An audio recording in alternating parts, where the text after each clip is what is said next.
India में talent की कोई कमी नहीं है। इस थॉट प्रोसेस ने जेवू मशीन्स की फाउंडेशन। जेवू में हम इनोवेशन को एक कल्चर की तरह फॉलो करते हैं। अगर हम क्वालिटी को कॉम्प्रोमाइज करेंगे तो ग्लोबल स्टेज को सपना अधूरा रह जाएगा। हर स्टेज पर इंटरनेशनल स्टैंडर्ड फॉलो करते हैं। जी जेवू फ्यूचर रेडी इकोसिस्टम बनाने में बहुत ज्यादा इन्वेस्ट कर रहा है, लेकिन जी असल में ये इंडियन ब्रांड है। जी इंडियन विजन, इंडियन इंजीनियरिंग और इंडियन मैन्युफैक्चरिंग की वैल्यू पे बेस्ड है। नमस्कार दोस्तों, मैं मनीष दास और आप देख रहे हैं manufacturing vision with Nirav Grewal. आज हमारे साथ हैं एक ऐसे लीडर जिन्होंने इंडियन मशीन टूल इंडस्ट्री को क्वालिटी, प्रिसीजन और इनोवेशन का एक नया बेंचमार्क दिया है। Mister Nirav Grewal founder and managing director हैं जेवू मशीन्स प्राइवेट लिमिटेड के। उनका विजन, उनका लीडरशिप स्टाइल और उनकी जर्नी आज एक मैन्युफैक्चरिंग एंटरप्रेन्योर्स के लिए एक इंस्पायरिंग ब्लूप्रिंट बन चुकी है। तो आइए शुरू करते हैं ये deep dive conversation with mister Nirav Grewal. Sir, सबसे पहले मैं आपका दिल से स्वागत करता हूं मैन्युफैक्चरिंग विजन के स्पेशल एपिसोड में। आपका टाइम, आपका विजन दोनों ही हम सब के लिए बहुत वैल्यूएबल है। सर, आज जेवू मशीन्स एक स्ट्रॉन्ग ग्लोबल थिंकिंग ब्रांड है, लेकिन हर ग्रेट कंपनी के पीछे एक इंस्पायरिंग जर्नी होती है। आपकी जर्नी की शुरुआत कैसे हुई और कब आपको फील हुआ कि इंडिया मैन्युफैक्चरिंग को सिर्फ मशीन्स नहीं, सॉल्यूशंस की जरूरत है? Thank you Manish. मेरी जर्नी एक सिंपल बिलीव पे शुरू हुई थी। इंडिया में टैलेंट की कोई कमी नहीं है, अपॉर्चुनिटी और राइट डायरेक्शन की ज़रूरत है। इंडस्ट्री में काम शुरू करते ही मुझे पता चल गया था कि कस्टमर सिर्फ मशीन्स नहीं चाहते, वो चाहते हैं प्रोडक्टिविटी, एक्यूरेसी और लॉन्ग टर्म रिलायबिलिटी। यहीं से मुझे समझ आया कि अगर इंडिया में मैन्युफैक्चरिंग को स्ट्रॉन्ग बनाना है तो हमें सिर्फ मशीन्स नहीं बनाना, सॉल्यूशन बिल्ड करना होगा। इस थॉट प्रोसेस ने जेवू मशीन्स की फाउंडेशन रखी।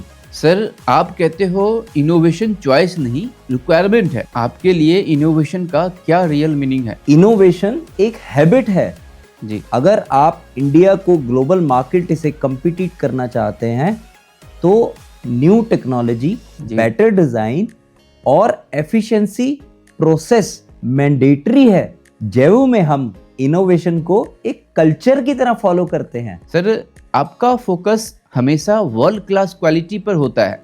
ये विजन कैसे डेवलप हुआ? देखिए, मेरे लिए क्वालिटी कोई प्रीमियम एड ऑन नहीं है जी। ये तो सिर्फ एक स्टार्टिंग पॉइंट है।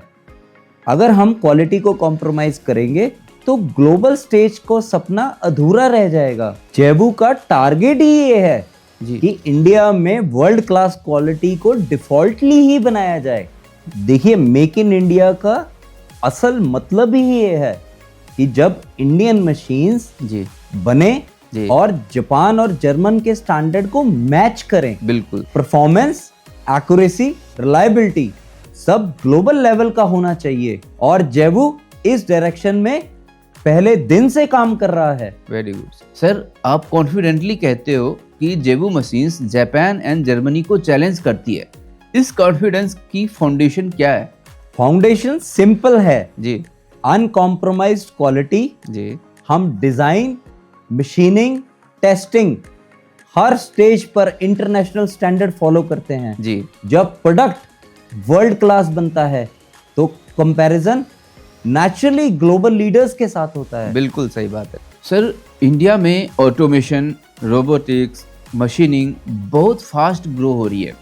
आप कहते हैं ये फ्यूचर नेसेसरी है, क्यों? डिमांड और कॉम्प्लेक्सिटी दोनों बढ़ रही है। जी। मैनुअल सिस्टम स्केलेबल कभी नहीं होते। बिल्कुल sir. Robotics, smart machining, automation India के लिए सिर्फ लग्जरी नहीं है, जी, ग्रोथ की रिक्वायरमेंट बन चुका है। जेवू फ्यूचर रेडी इकोसिस्टम बनाने में बहुत ज्यादा इन्वेस्ट कर रहा है ताकि हमारे कस्टमर्स के प्रॉफिट इंक्रीज हो सके और उनकी ग्रोथ हो सके। बिल्कुल सर। सर, आप बोलते हैं कि इंडिया सिर्फ कंज्यूमर नहीं, प्रोड्यूसर नेशन बन सकता है। इस बिलीफ का बेस क्या है? इंडिया का टैलेंट वर्ल्ड क्लास है। बिल्कुल सर। इंजीनियर्स, टेक्नोलॉजी, डिटर्मिनेशन सब कुछ है हमारे पास। जी। बस राइट विजन और राइट डायरेक्शन जरूरी है। हम जी ग्लोबल प्रोड्यूसर बनने की कैपेबिलिटी रखते हैं। बिल्कुल सर। सर, जेवू का mission build machine that build India का रियल मीनिंग क्या है? हम जेवू में सिर्फ मशीन्स नहीं बनाते, जी हम बिजनेस की फाउंडेशन बनाते हैं जी जो इंडिया की ग्रोथ को ड्राइव करता है। Very good. और जेवू की कमिटमेंट क्लियर है, जी इंडिया की मैन्युफैक्चरिंग बैकबोन को स्ट्रॉन्ग करना। Very good. सर, आपका इंडिया मैन्युफैक्चरिंग 2030 के लिए पर्सनल विजन क्या है? मेरा विजन बड़ा सिंपल है, जी 2030 तक जी। इंडिया एक ग्लोबल मैन्युफैक्चरिंग सुपर पावर बने। Very good. Technology, automation, quality, हर एस्पेक्ट से वर्ल्ड लीडिंग पोजीशन अचीव करे। जी जेवू का गोल है इस विजन को रियल शेप देना। Very good sir. सर, एक इंटरेस्टिंग सवाल पूछना चाहता हूँ। बहुत लोग जब जेवू का नाम सुनते हैं तो पहली फीलिंग आती है कि शायद ये कोई जापानीज ब्रांड होगा। क्या इस नाम के पीछे की कोई स्पेशल स्टोरी है? बिल्कुल मनीष जी, ये सवाल अक्सर लोग पूछते हैं। जी जेवू का नाम जापानीज या कोरियन जैसा जरूर लगता है, जी लेकिन जी असल में ये इंडियन ब्रांड है। जी इंडियन विजन, इंडियन इंजीनियरिंग और इंडियन मैन्युफैक्चरिंग की वैल्यू पे बेस्ड है। हमने नाम इस तरह इसलिए चूज किया ताकि नाम ग्लोबली अपीलिंग हो, जी इजी टू प्रोनाउंस हो और प्रीमियम इंजीनियरिंग ब्रांड की फील दे। Very good. क्योंकि हमारा हमेशा से गोल यही था जी कि हम इंडिया में जी ऐसी मशीन्स बनाएं जिसका स्टैंडर्ड जापान, जर्मनी, किसी भी देश से कंप्लीट कर सके। तो नाम जरूर ग्लोबल लगता है, पर हमारा दूर का विजन, आइडेंटिटी और सोल प्योर इंडियन है। सर, मैं आखिर में आपसे ये कहना चाहूँगा, जो भी हमारी ऑडियंस हैं उनके लिए आप क्या मैसेज देना चाहते हैं? देखिए, मैंने अपनी ट्रू वैल्यूज को शेयर किया है ताकि किसी के वो काम आ सके। जी क्योंकि जो हमने लाइफ में स्ट्रगल्स की हैं, हमारी स्ट्रगल से, हमारी एक्सपीरियंस से किसी का अगर फ़ायदा हो सकता है जी तो मुझे बहुत खुशी होगी। और मैं ये भी कहूँगा कि अगर किसी को बिजनेस में कोई प्रॉब्लम आ रही है या उनके बिजनेस में उनको कुछ समझ में नहीं आ रहा, क्योंकि बिजनेस के प्रोसेसेस हमेशा, इट इज़ अ साइंस। मैं हमेशा बोलता हूँ बिजनेस इज़ अ साइंस। जी बिजनेस को चलाना एक साइंस है।